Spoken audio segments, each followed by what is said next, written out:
Are you trying to access the system configuration utility in your Windows computer? Then make sure to finish this short video tutorial as we will show you exactly how to do that. Now for the first method, open Start menu, type System Configuration,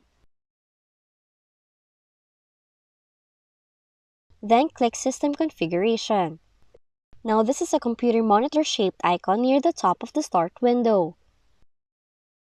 And once you've clicked on it, this will open the System Configuration program. Then in the System Configuration window, you can try to disable services. To do that, click Services tab, scroll through the list of currently running services until you find the one that you want to disable.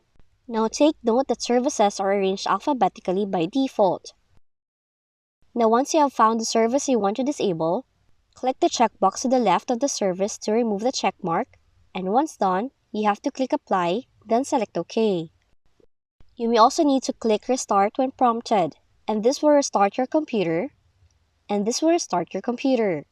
Now once it finishes restarting, your selected service or services will be officially disabled. Now that's how to access the system configuration utility in your Windows computer. If you found this video helpful, kindly like and subscribe. You may also click and turn on the notification bell so you can be notified from whenever we release new videos.